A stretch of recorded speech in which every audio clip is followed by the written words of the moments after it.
Hey, hey, everyone.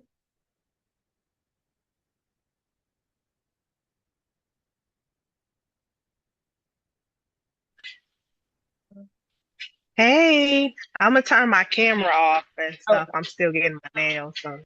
okay. I got you. Okay. Hey there, Isaiah, Tamika. I guess I'll give it another second or two to let some more people get in here. I had a sticky note.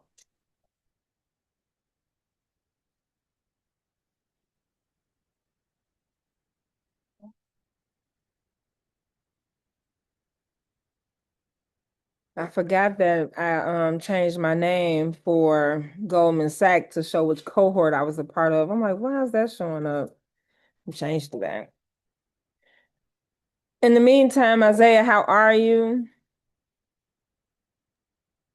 I'm doing good. Yeah, it's been a busy week for me, but I'm excited to hear more about what you guys are doing, and I really enjoyed it last time. So Yeah, thank you. Did you I'm pretty yeah, of course you're here. You're getting the emails, right? Because I do know I had a couple of meetings. Some people have been able to gather together to think of ways they can collaborate since the last time we met. So the ball is moving. I know I have like two things I really want to do. And I think those two things can be wrapped into one if all of us are able to put our thinking caps together and implement and execute a great idea for the youth. Um, like a summer kickback day at the park that's, monitored, but also safe and sound, and kids can be kids, families can yeah, be families. let me make sure I'm getting all the emails. One second. Okay, yeah, one of the last ones was about Tell My Story, the team that I met with that want to partner with Purple Path and any other organization that's part of this network um to host like a mental health piece. There's a documentary that they have. I sent the fact sheet so everyone can kind of take a look of, who they are, what they offer from a mental health perspective, how to have the difficult conversation that shouldn't be difficult. It's amazing. So we definitely gonna take a deep dive into that and then some, and maybe one or two other opportunities. I see Dr. White has entered the room. Tamika, Dr. White, we just checking in. Iris is here. She's off camera. Tamika, introduce yourself or share share some updates or, what how you feeling? Good evening, everyone. Actually, you know what? Today I'm feeling pretty relaxed. Normally I'm a busybody. I'm not gonna even lie. If it's not work trying to clock in overtime, I got something to do and pull it into something else. So today, I had a great opportunity, and a young lady called me with requesting resources, which you are one of my definite go-tos when it comes to resources. And one of the questions that she did ask is, what is our youth doing this summer?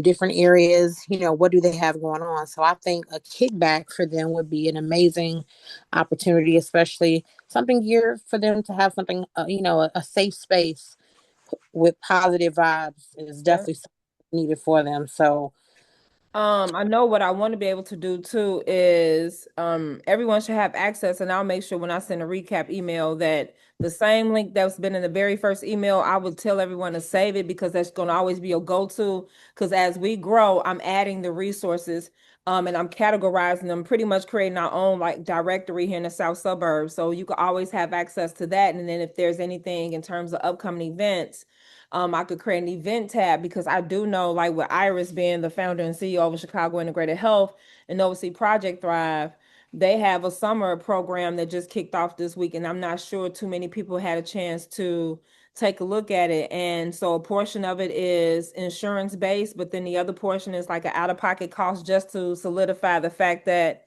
you know, one, you got to see a return on your investment. Providing the space, we provide all the materials. I'm not quite sure about snacks, but it's pretty much Tuesday, Wednesday, Thursday, and Saturday. So 4 days a week.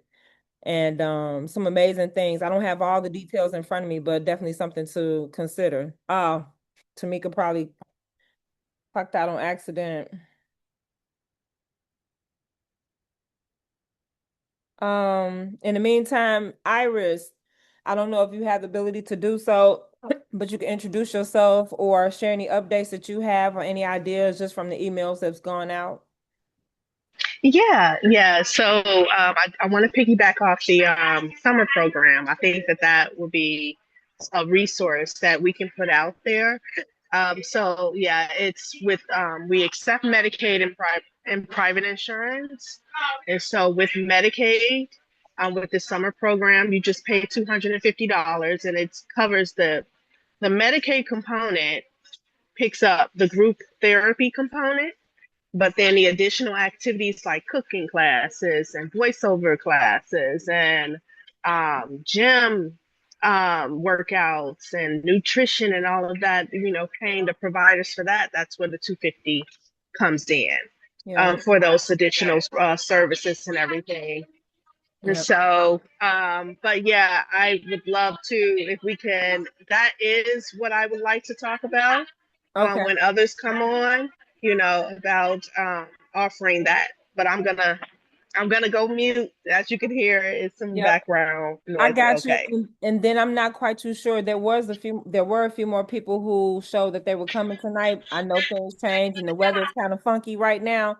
So either way it go, whatever we discuss tonight for whoever shows up will be in a recap email with links to direct them to the resource. So I got you. Dr. White, glad to have you.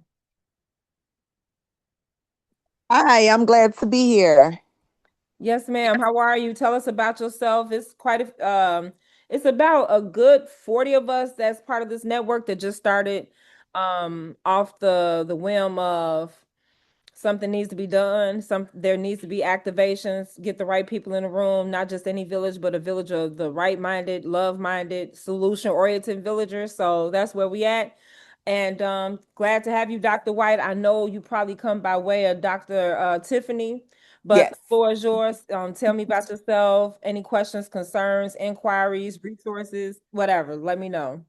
Um, just briefly about me. I do reside in University Park. I've been staying in University Park for the past 14 years. Um, I have a doctorate in nursing, so I am a board certified and licensed family nurse practitioner as well as a psychiatric mental health nurse practitioner. I do have my own medical clinic in Calumet City called ANS Divine Healthcare. I'm also the founder and president of Angels Helping Hands, which is a not-for-profit organization where we have mentorship programs for teen boys and teen girls. Um, so that's been around since 2021. So we do a lot of enrichment activities. We take them on college tours. And things like that, as well as we do have a diversion program component to it as well, where we're partner with Will County and doing some things within the school systems like Creek Monique, and we're trying to expand to other schools too as well. I love it. I love it. Dr. White, I believe you had the link to your website to learn more about the things you offer. I believe so. So let me go look right now while we all together. And if not, I'll make sure I connect with you to make sure I have all your information, anything. And like I was just sharing with Isaiah and Tamika and Iris was that I want to make sure tonight that whatever email go out from here on out, I want to create a note portion at the bottom so that always stay universal and links to different things that are coming up for that particular month you'll be aware of and be able to make the connection as you see fit.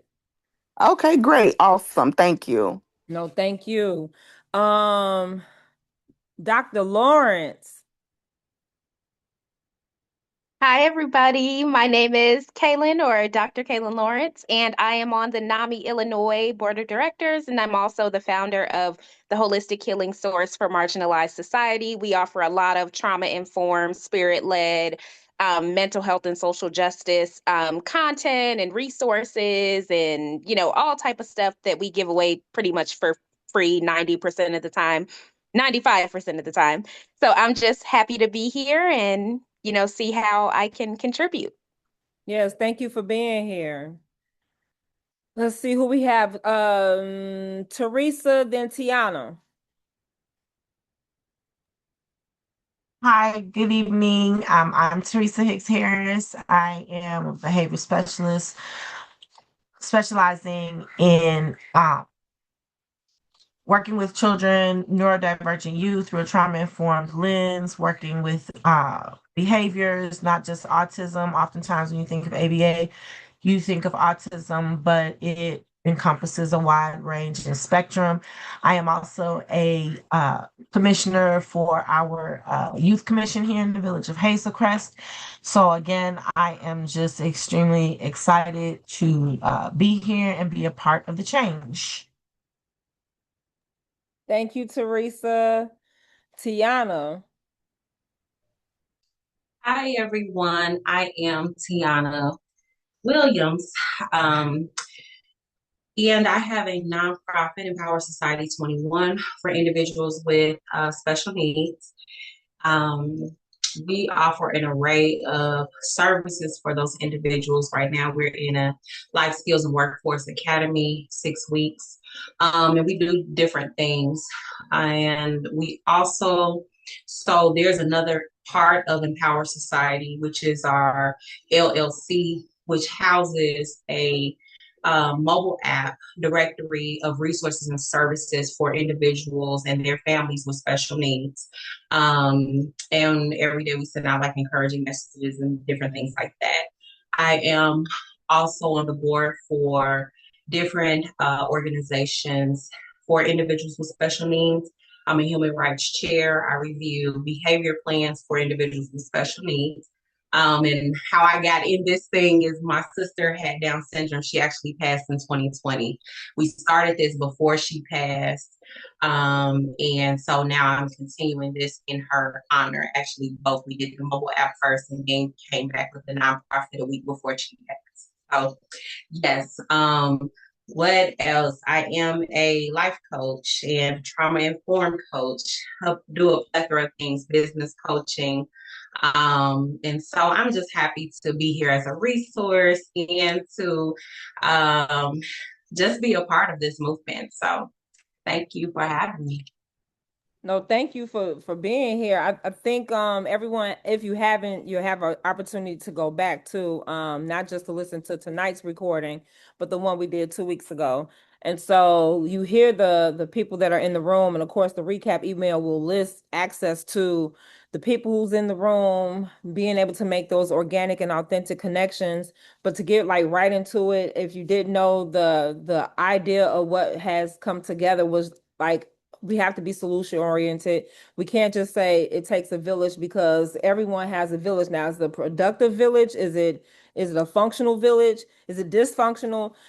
There's some level of support. It's just a matter of what does that support look like? And I apologize if you hear my grandson crying in the background, but my little 4-month-old, that's my little heart. But with that being said, I want us to be able to not only come together to meet the needs of our youth and their families, but how do we make sure that we all on one accord in our most organic and authentic way, or our authentic selves, and also be able to do the work that we've been called to do? And how is it not going from an individual to a collective perspective? So with that being said, I always hear about all the things that are happening in Chicago, but I'm like, we have powerhouses. And when I say powerhouses, we're all powerhouses in our own right. We're all resourceful in our own right. And we all have access to things that our communities need. And if we don't have the exposure, we don't have the right connection or right collaborative effort, most times it falls on deaf ears. And I'm not saying we're not all thriving. What I am saying is that what we're seeing is a state of emergency. And we're seeing it happening in our own homes. And we're seeing the impact of how dangerous this is, being Black and brown people, especially now more than ever before, where you would think, if we go back to 1619, how is it that we're still here in 2026? And that's not even going back. I could go back even further, but we're not here for a history lesson. But I definitely believe that's the component that's probably missing in most of our lives, that if you're unaware of where you come from, you don't know what was lost and you don't know what was gained. And so with that being said, I kind of want to open the floor for questions, concerns, inquiries, ideas, and also speak to some of the emails that have gone out already about the Tell My Story documentary. They will be able to bring it from California here. I just need a location and licensed mental health professionals. And I'm thinking, how do we make this where they do the documentary about being able to tell your story about the conversations that we don't have, about suicidal ideations, about the thought process or the mental process, or some of the things that we have stigmatized in such a way that research is showing that we're losing our Black men due to suicide at the highest rate ever. There's a response to that, but then also how do we make sure that we have the solution? So not just for our youth, but for our families as a whole. So Tell My Story is more than willing to do a viewing. They have all the licensed mental health materials. We just need to make sure we have professionals in the room. I'm thinking of even doing this like the Village Response Network marketplace, that we get the people in the room, you be able to share who you are, what you do, how you do it, and people make the connection based off what's conducive to their needs that particular night or day we hold the event. So that's my first thought. My second thought that goes along with that is making sure that we have representation and that our representation shows the alignment that we have amongst each other. So that's what I got for right now. I done talked enough. You all can talk to me, or if you got questions, ideas, that's what we're here for.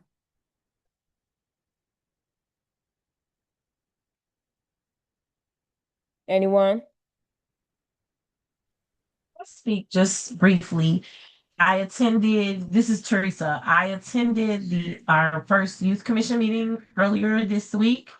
And one of the things that we were talking about were what society and communities and law enforcement have labeled teen takeovers. And what I found very profound out of that meeting is that we realized that the teens are not trying to take over. They're just looking for safe spaces to commune and socialize and share with one another. One of the stories that I do have is that recently, within the last couple of weeks here in Hazel Crest, actually right down the street at the local school park by my house, there was a concern or response regarding a teen takeover, but actually what it was a graduation celebration that the high schoolers decided to have amongst themselves.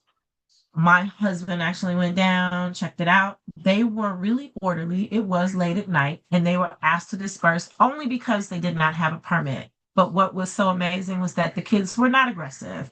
They were not fighting. It wasn't loud or rowdy.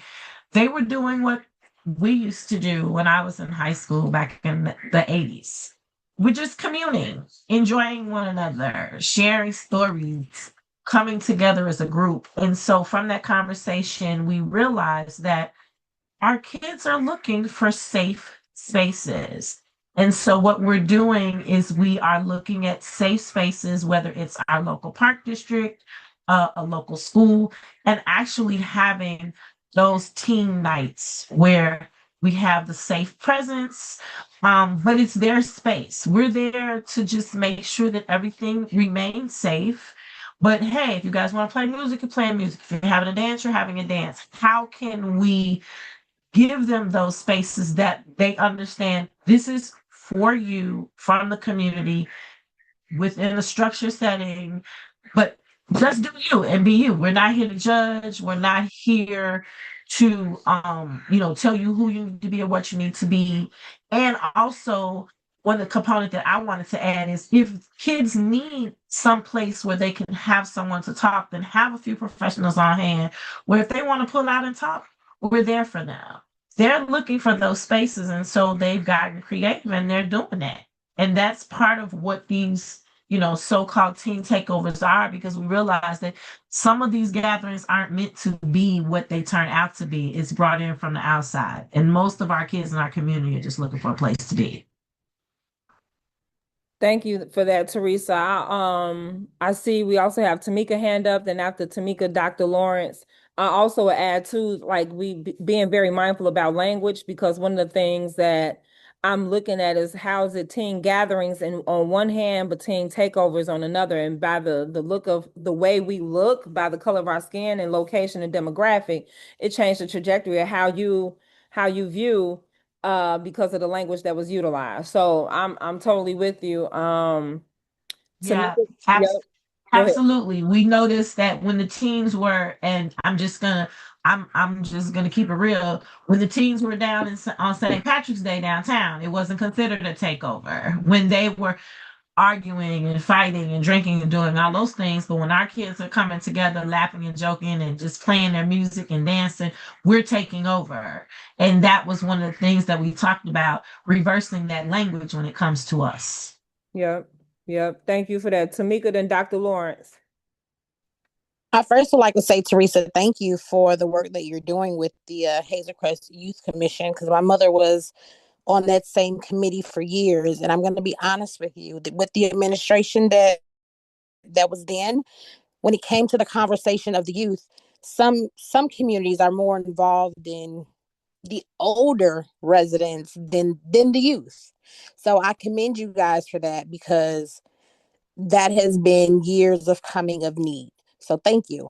What I have learned about the youth takeovers is that I look a lot younger than what I am. And being in a lot of events and spaces I've had, the young people come to me and say, hey, we're having a takeover. And what they do is, instead of putting everything over social media, they become smart to do everything by the word of mouth. And that spreads very quickly. And you're right, there's a difference between a takeover and a gathering. But the thing is, we also have to be mindful, like you said, is the safety of the kids. And we never know what the arteriative motive is, but the start is to find a place where they can come. Even if we find something to do, the thing is, can we do something and be consistent with it? It's one thing to start something and then we fall back and we can't continue to do it. And I do think it will also help if it can be shared within all the communities instead of just one community, if that helps. I know that I've worked with Good Kids Mad City, which I think Dr. Jones, you know Camille. She's a great advocate of how to orchestrate. It's amazing the things that this woman does, where she empowers the youth. And instead of it being mostly adults empowering or policing, they police themselves, which I've seen them in action. And that group of teens have done some amazing things. And I think it's important that we do also get the youth involved at some point in the conversations, um, just so we can know their language, first of all, because they speak a whole different language than what we do. But yeah, I just want to commend you on that, Miss Teresa, because that for itself is, Hazel Crest is one of my communities, and that, like I said, that conversation has been a long time coming. So thank you.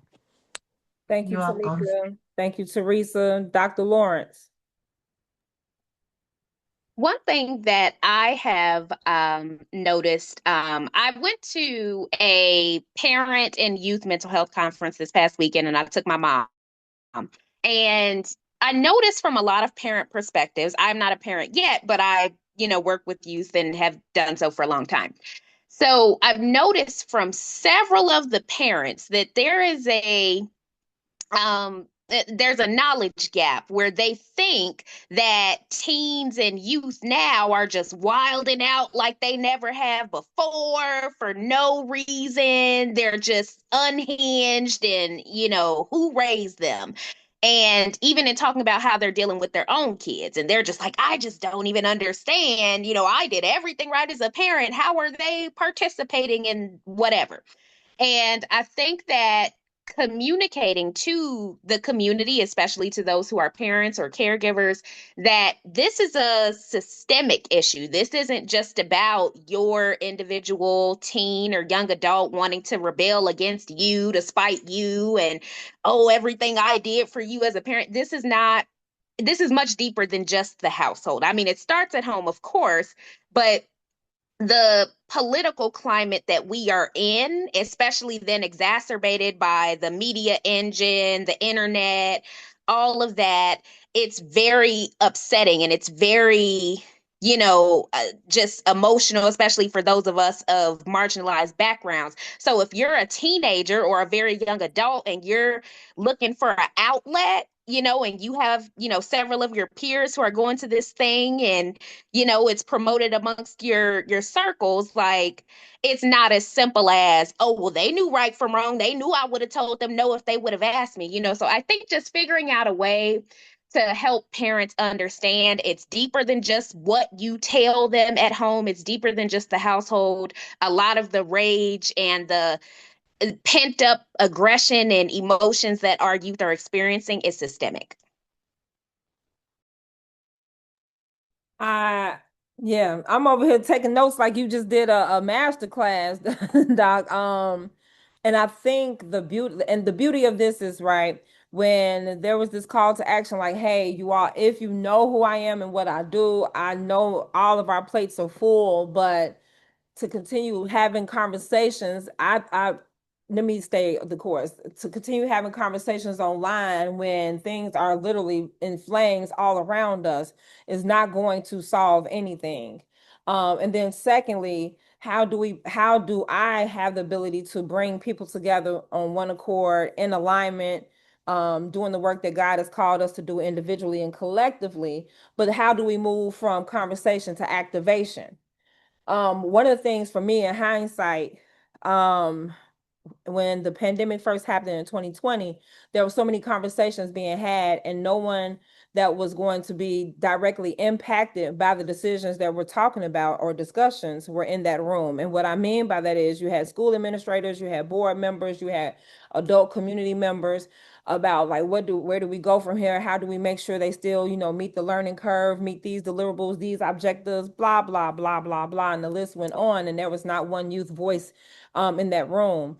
And so our intent was well because we're operating from a state of emergency like the one we're operating from now. But even in a state of emergency, you still have to be strategic. And everything that you do should be sustainable and that is equitable and is keeping humanity and integrity at the forefront.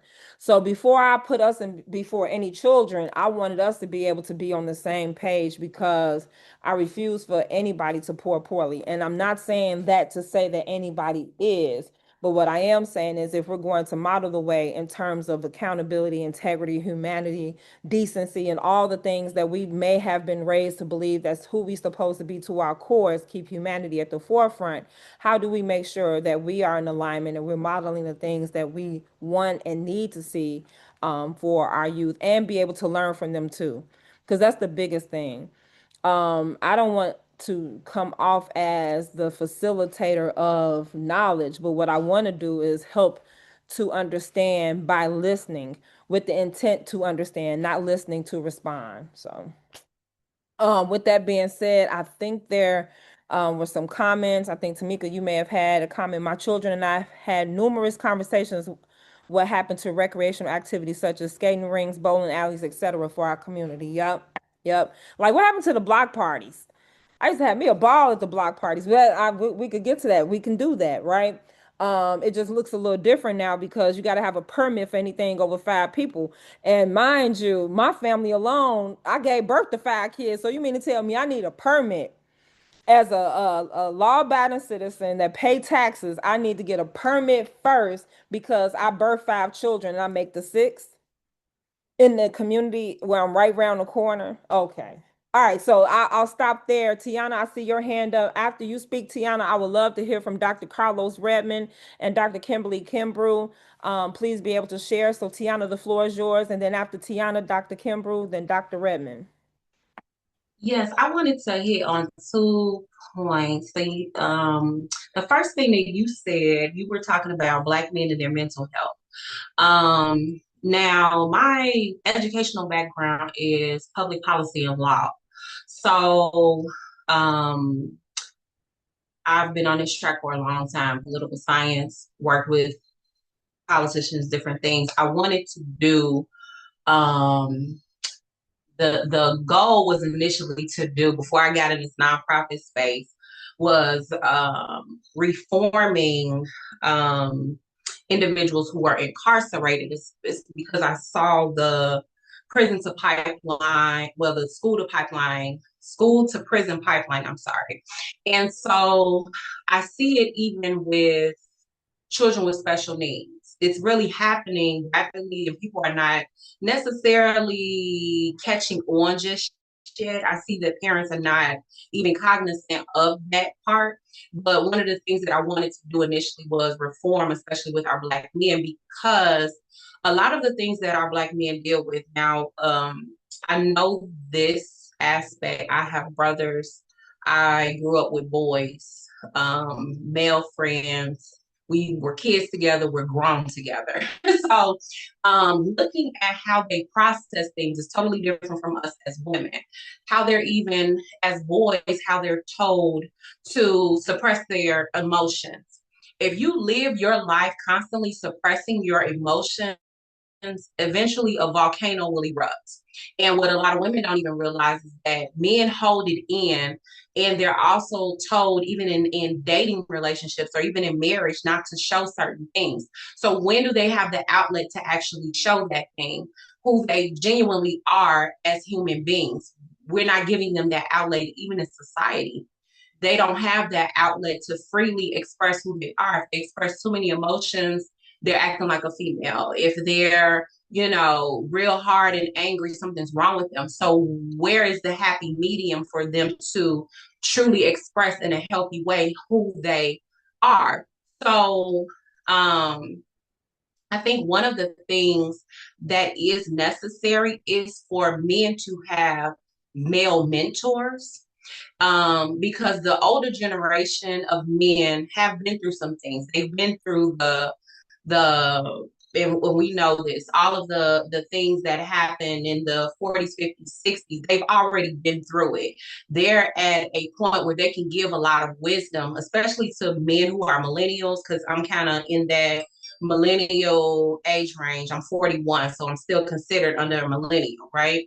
And so I noticed that a lot of the 40 somethings and even the 50 somethings, they're reacting. There's more of a reactive response to things rather than sitting back, taking it in, and then using wisdom that we would have once seen when we were kids. The older men back then, it seems like there was a wisdom, not a reactionary. And so I think there's a lot of heightened emotions when it comes to our men.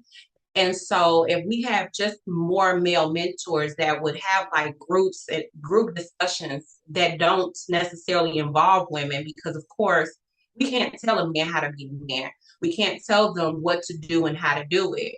Now we can offer that free space, but I don't know how many women really even think from that perspective to offer that space. But it's actually needed. We don't have I see the lack of leadership in men because there is a lack of fathers in the household. So then you have that part. We have a lot of different issues, but I think male mentorship would help a lot.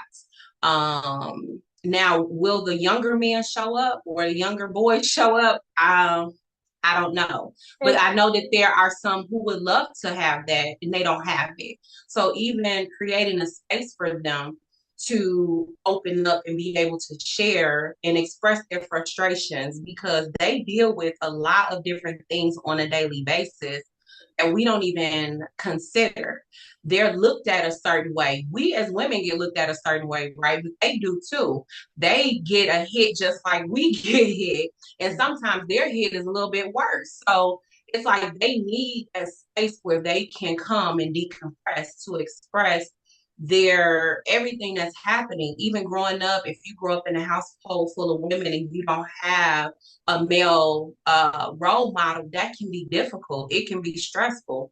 Some female ran households are very emotional. Men don't know necessarily really how to handle us in our emotions, so they're just taking this in, and it's just a build up. And so now we're seeing the explosion, and it's like, well, quickly, they really need this. What were you about to say? So there's a couple of things I want to say, because I know I want to make sure we stick to time. And Isaiah, you can go after this. But Tiana, to your point, I'm not sure in terms of your nonprofit, do you work with adults? Because if so, and I hear the advocate in you, I definitely believe there's a couple of people you should connect with here online who I know for certain, like Chicago Integrated Health has a male component when it comes to mental health therapy for men, but they call it something different and they have conversations. I know they had a good run, and then of course you got Trump who intervened in his administration from a mental health perspective and insurance claims, all that. That's a whole nother conversation. But the point I want to make is that I for every person who says something, I believe we have the answer right here in this room. And even if it's not all of us together here tonight, there's so many people that's connected who came the first night that didn't come today or send out emails ready to rock and roll. We have everything we need right here with this network. So thank you for that, Tiana. Definitely want to make sure Iris and Tiana, if you two can connect, I appreciate that because if you're talking about, and even Dr. Lawrence, not to, please forgive me, I don't want to leave anybody out, but again, the resources that we need are right here in the room. And I'm not sure if you were able to hear Dr. Lawrence early on, but she shared about the work that she loves to do. And it wasn't just one fold where we're just talking about youth, but she's talking about humanity, like every person, whatever you identify as, because we do live in a day and age that I want to be more mindful of how I address people when they may have something that makes me uncomfortable. I need to learn, right? And I think when we have more conversations about the authenticity of not knowing and being okay with not knowing, but knowing that I could probably call a couple of students right now who wouldn't mind coming to my home to break bread to teach me the terminology that I need to know because it's changing significantly by the day. That, and so that goes back to language that I think you was talking about, Teresa and Tamika. And then Tamika said, Miss Williams and Miss Kimberly, I would love to exchange information. It's needed, however, how to get them to attend. Oh, so that was the second piece about getting the men into the room. So I've seen some success stories, some from Chicago, but I really want to just hone in on the South Suburban Cook County and Will County area. There's a lot happening in Chicago, but we got to do what we need to do in our own backyard. With that said, Isaiah, the floor is yours. Yeah, I just wanted to piggyback off of what Dr. Williams was saying. I felt like it was really like important and true as far as like the Black male experience. And I only have limited experience. I haven't finished my doctorate yet, but I have been on a practicum recently. And I was at a Northeastern University. It's like a smaller university, a lot of people of color, a lot of, Black students. And I was able to be a part of their kind of barbershop talks. One of the professors, Dr. Scott, another Black man, very had this great idea to put together this space for all the students, particularly the Black students, to come and just talk about things. Like he would just bring up a topic relevant to like Black culture, like anything that kind of happened. It could be something that happened in Chicago, something that happened to a celebrity, anything that people might talk about, and just let like the students kind of talk about it to each other. And and I was really amazed that so many people showed up, and they just really it kind of evolved over time, where they learned how to not just talk to each other, but also like disagree with each other, but in a way that's like was protected, was respected, and like learn how to like, particularly I feel like the boys and the girls, like I feel like there are a lot of things they didn't agree on in the very beginning. But as the conversation went on, we kind of started to understand each other a little more. We're people from just different social classes or financial classes or things like that. And what brought everyone in was food. That's kind of what I was going to. I feel like Who's gonna always do it? it's sometimes it can be very simple. Is that he always just gave everybody a free, food at the end. Some of these students didn't have, ready access to food all the time, so they were, ready to stay for that. And then sometimes they might not participate a whole lot, but they eventually would, kind of gets people in the door, and then the conversation got them talking over time. Um, so I would say I think it's something that totally can be done. And little incentives like that can get people in the door. Yep, I'm loving this. Thank you, Isaiah. Um, a couple of things I want to touch on. I want to make sure Dr. Kimbrough and Dr. Redmond has the opportunity to introduce themselves, whatever they may feel the introduction need to be based off what you responded to when it was this call to action for the Village Response Network, and anything you want to contribute to the conversation that you've been a part of so far. So Dr. Kimbrough, the floor is yours. After Dr. Kimbrough, Dr. Redmond, and then we can kind of wrap this up in terms of updates to the resource database, some upcoming opportunities that you all can share openly, give the floor to each one of you, and being able to stay connected. And then next steps is twofold. Nope, I won't say twofold. The next steps is how do we get the space for the documentary, and then every organization that's a part of the Village Response Network be present or have some type of representation so we can have a village marketplace so the families that come out can be connected directly to the resources that are needed. I could go on and on. I'll map it out. We'll figure it out together. Dr. Kimbrough. Good evening. So I'm here because I saw this as an opportunity. I've been following you, Dr. Jones, for several years. I participated in one of your online courses during COVID. And so anything that you are doing, I'm going to get behind because I know that you are a powerful woman of God. Thank you. I currently am the Assistant Superintendent of Schools for the Illinois Department of Juvenile Justice. So I work with the youth who are incarcerated. No, not the detention center, not juvenile, the actual prison for young people. And I've been doing it now for going on a year. And what it has done for me is it has made me want to be more impactful and influential on the preventative side of things. Because although I do my best to support the young people, unfortunately, some of them will go on and do many, many years in adult prison.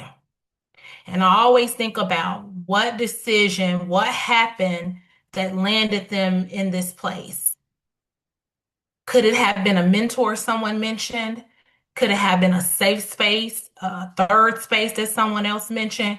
What could the community, because I feel so many people have failed these young people, parents, the school system, the community. And so I want to get involved in opportunities like this because I think I have a different lens.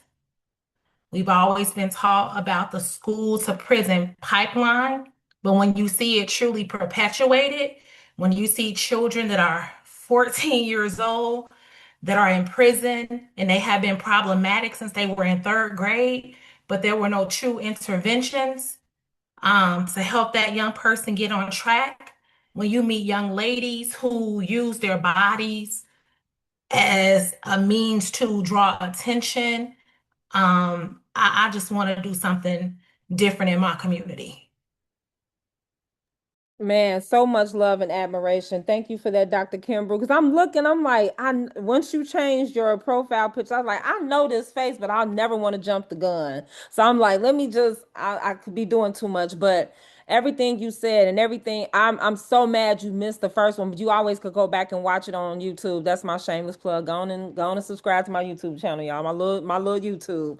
But no, in that first session that we had Jasmine Ford who I talked about arrested development while she talked about the youth that may have gone undiagnosed, misdiagnosed, and they are not equipped with the right tools to navigate life with a diagnosis or without one, or either was misdiagnosed. And now what we're seeing as adults, how that transition over into arrested development and the amount of trauma, like, and we could go on and on. So how do we get on the other side of that? Because we could come together and talk about all the problems, but how can we be solution oriented to meet the needs of today youth and families, not the youth and families from 1980? Because I remember, I'm friends with my grade school principal, Mr. Philip Schoolbull. He was the first white male that I ever encountered, but you couldn't tell him he wasn't hood, and he would walk you being bullied on your way home, let's go walk. They took your gym shoes, let's go. I saw what you did in class earlier today. So when your mama or your auntie come to pick you up, I'll be at the curb waiting so I could tell them and get ahead of it. And you saw the beauty of the school staff working with household opposed to them being ops. And now they're in this ugly divorce between board members, the superintendent office, the admin team, the students, the parents, and now it's just I don't know if anybody ever been in a toxic divorce situation, but that's what we see happening in the state emergency of education. Tamika, I see your hand is up. After Tamika, Dr. Redmond would definitely love for you to introduce yourself to the team. It's on me. Yes, ma'am. After Tamika, Dr. Redmond. Okay, I don't know if I ever really gave I guess a description or title of what I do. So other than being a correctional officer, I am also a life coach that specializes in trauma and how trauma impacts, an individual, family, community, and the municipality and the rest of the government. But my story is simple. Like many, I've lost two to gun violence. Actually, I know Miss Kimberly because we grew up on the same block. And let me just say, young queen, I'm so proud of you. Growing up in those environments, I learned how, just as a young woman, how conflict resolution plays a big part in a lot of the issues and simple communications. A lot of people don't take the time to process the information that they hear before responding or reacting. And I think you should do a session just alone on communications, Dr. J, just because some of us don't even know how to communicate with this new generation, and they respond completely different. In my case of working with them in the prison systems, they're very defensive. So I have to break down the way that I communicate with them just to even get simple instructions across.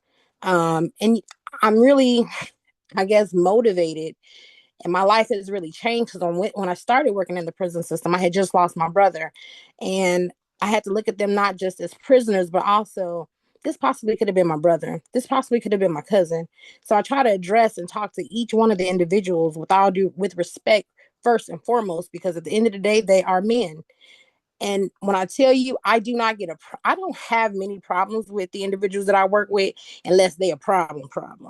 But for the most part, how I communicate allows me in doors and spaces and at some tables that sometimes I'm not gonna say I don't understand how I get there, but it opens a lot of doors for me. So I just think just the conversation alone on communicating, how we're communicating within our community, and trying to help break down a little bit of the barriers of people being just so defensive. I can't stand when you go try to talk to someone, especially black on black women, and they get their attitudes, demeanors just be so nasty. I have to take it back a little bit. Like, wait, are you okay? Skip whatever we're talking about. Are you okay? And I think sometimes we have to get back to the simple basics of, just addressing people, at least with respect, and treating people how we want to be treated. Thank you for that. Thank you, Tamika. Dr. Redmond, are you still with us? Yes, ma'am. How everybody doing? Dr. Carlos Redmond, Chicago Area Veteran Forum. Just a community liaison wanting to help everybody out, especially veterans, youth, seniors, everybody in the community. So I started off my journey in 2021. I retired early in 2018, so I felt that I just wanted to give back to my community. So that's what I'm out here doing, advocating for the veterans, workforce development, just different things in order to keep the ball moving in the right way. And I appreciate you guys for allowing me in your space. Dr. Jones, you're doing an exceptional job everywhere. I'm glad I met you through Kiona, another great community partner. But you guys are amazing, and women, I'll take my hats off to them. It's girl power if you don't have a woman there to help you navigate through these crooks out here. I don't know what we'll do without you guys.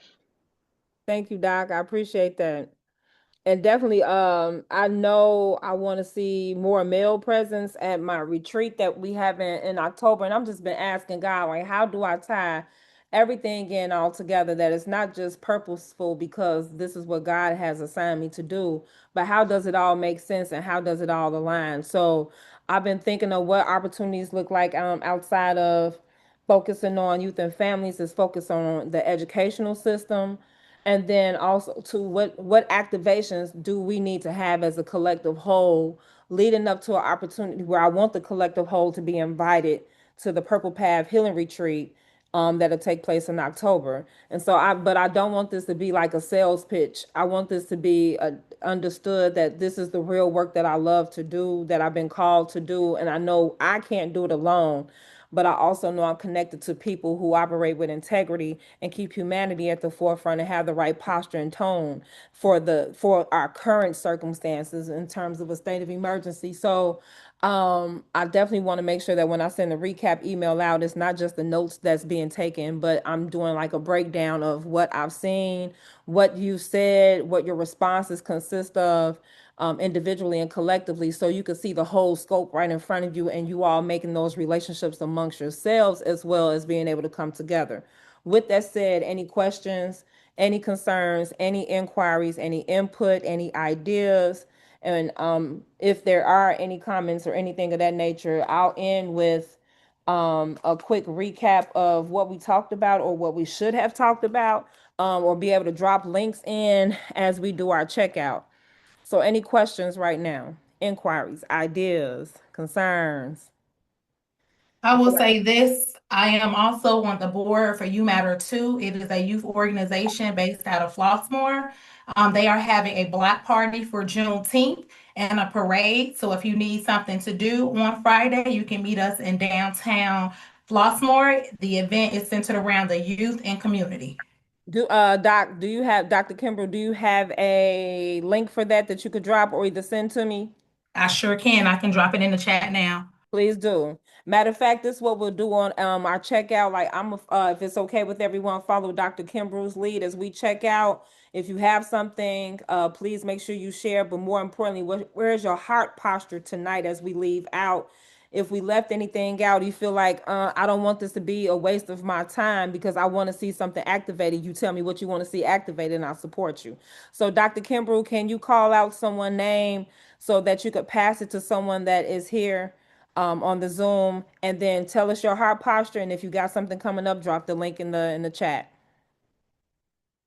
Of course, I'm going to select Mika. We absolutely grew up together from little bitty girls. Right now, I'm feeling inspired and motivated, but more importantly, I'm ready to do the work. I will end with saying that we need to do better at holding these school districts that service our youth accountable. I have served in the capacity of principal and assistant principal in the South Suburbs, and we are failing our youth in these schools. And so, any thoughts around how we can get more active in the school districts, I'm all for that. Mika? Let's go. I definitely feel empowered. Definitely with the word active. It's one of those, let's get it, let's go. I'm always on board to be a team player. So I'm ready.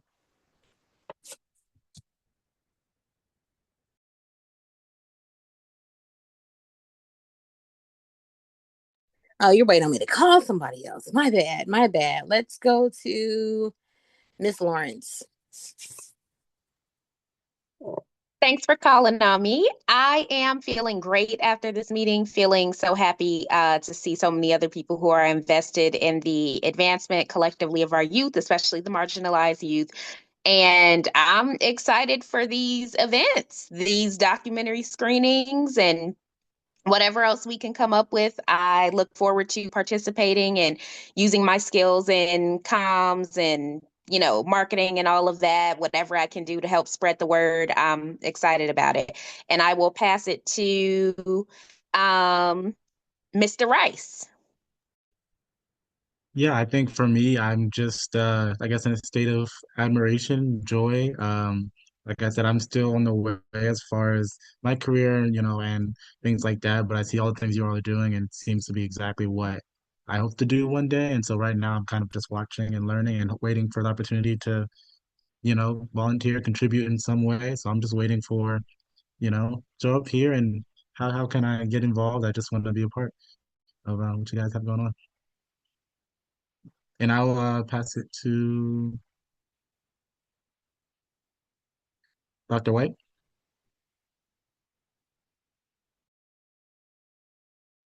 Hi, I apologize. My call dropped. I just joined back in.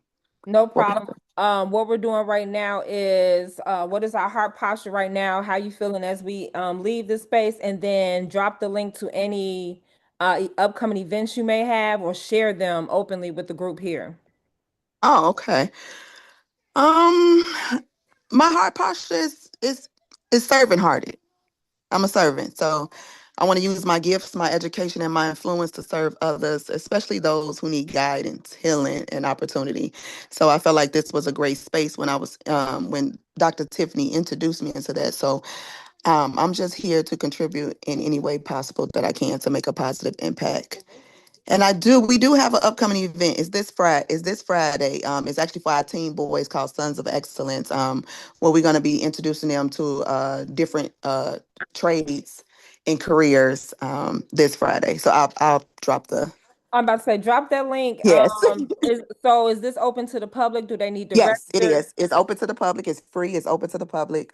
And we're gonna have some amazing men mentors there too as well that will be speaking. We're gonna have food and it's gonna be a good thing. Yes. Got you. Thank you. Yes, please drop the link. As soon as you said male and mentor together, I'm going back to Tiana Williams. Dr. White, if you could pass it to someone, I know Isaiah has gone, Dr. Lawrence has gone, Dr. Redmond, Tamika Howard, and you. So you still have Iris, I'm gonna pass it to Iris. Okay, gotcha. All right. Iris, you there?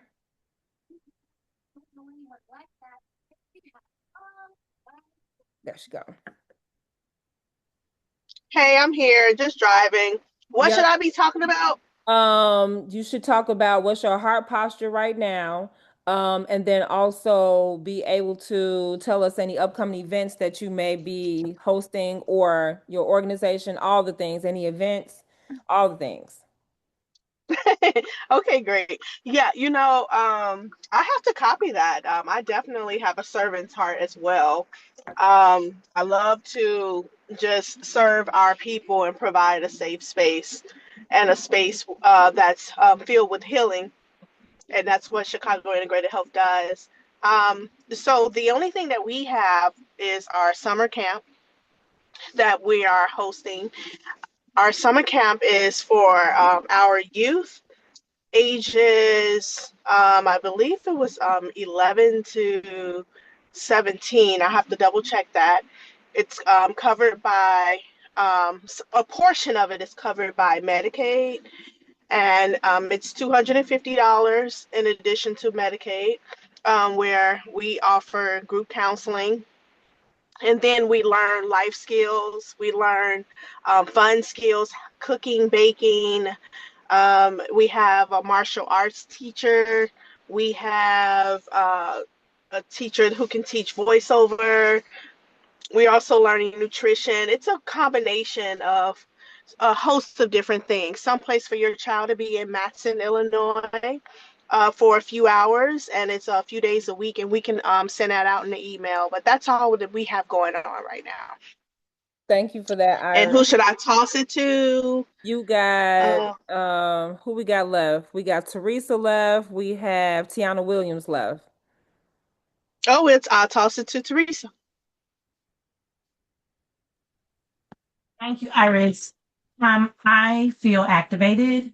I am inspired, not just by my profession and the work that I do, but to be in the room with so many change agents and people of faith and look towards healing, not just healing themselves, but healing others.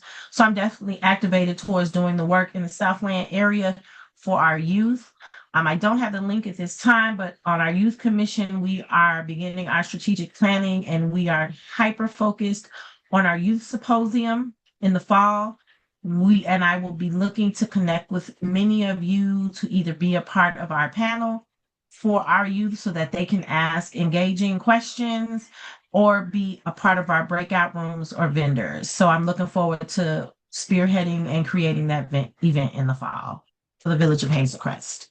Thank you, Teresa. Yeah, as soon as you get that, the sooner you get that information, you can share it, and I will make sure that when I send out at least one weekly email, as much just one, that it might be lengthy, but it covers everything that either we discussed or upcoming things that is coming down the pipeline. So thank you, Teresa.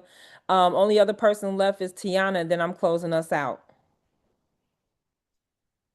So my heart posture is servant leader. I feel inspired by this whole group and everything that everyone has to offer. The goal for me is always to empower and transform the lives of families because the heart of society is the family.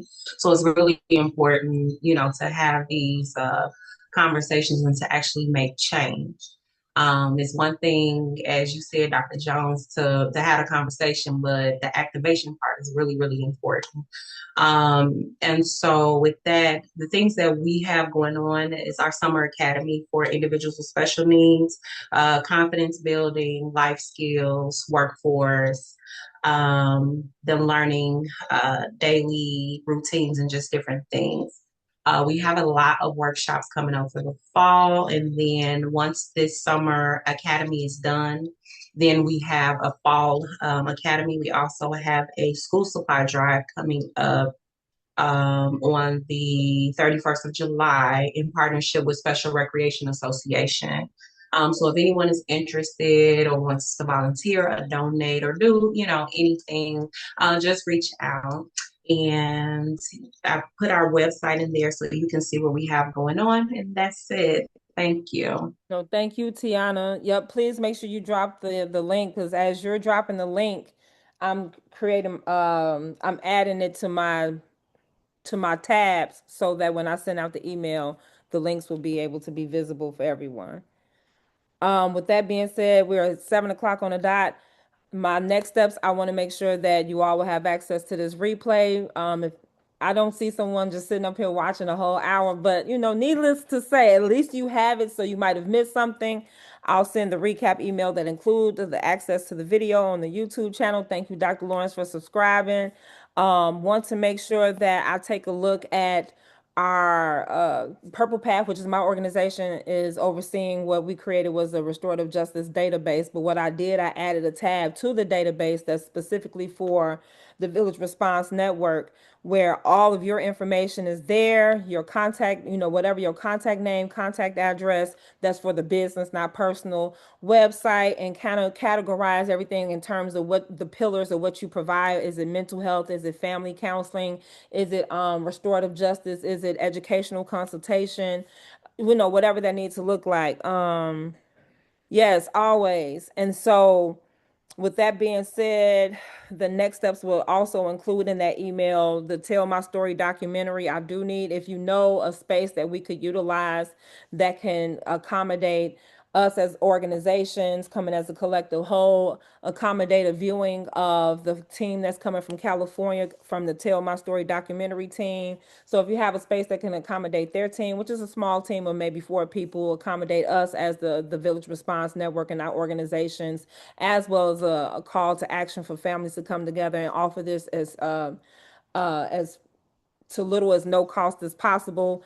I will reach out to Governor State University, but in the meantime, if you're connected to organizations, what's the total number of people? I'm thinking anywhere from 75 to 100 people, something small, something intimate. I don't think 75 to 100 is too bad. Some light refreshments, the video, there could be conversation, and we do need to have at least 3 to 4 licensed professionals, mental health professionals on site.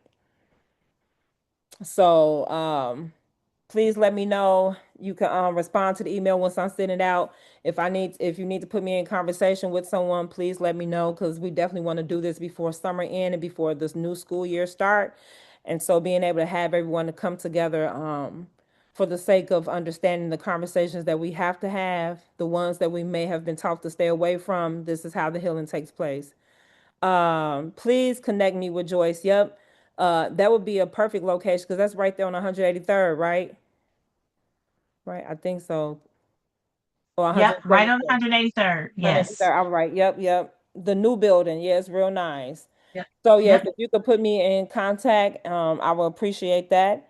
Then I also will be doing a call to action to see who are the licensed professionals that can be on site that day, as well as how would you like to be represented as a vendor? Do you want to speak? How, so I can create the agenda for us. You will have access to the resource database that has the tab for the Village Response Network information. I will make sure any upcoming events and websites that need to be added to that will be added today. I also want to put a shameless plug out there, because I have a summer professional development intensive day coming out July 25th at one of our locations at Chicago Integrated Health. I'm offering CEUs and CPDUs. We're doing a day of what does restoration look like from an educator perspective. And when I say educator, I'm not just talking about the teachers, I'm talking about every person that come in contact with a child. And so we'll be going through the Restorative Justice 101 framework, the Jones Theory framework, social emotional learning, mental health, all the things in terms of self-healing as well as self-awareness and self-care so that you can continue to pour richly into the youth. Tiana, yes, if the ringer room, please, if you have a connection, can you make the connection or loop me in? Please let me know.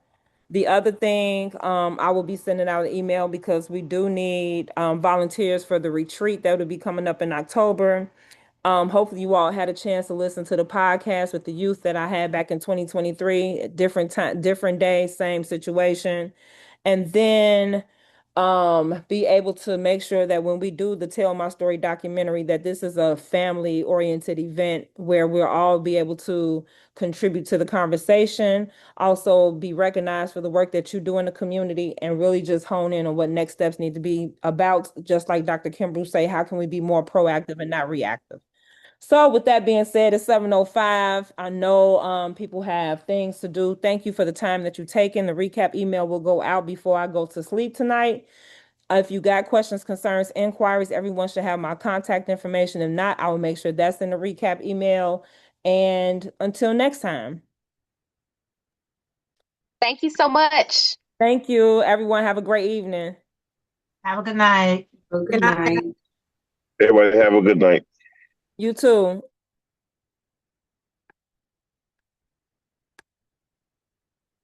All right, Dr. Kimbrough, much love to you.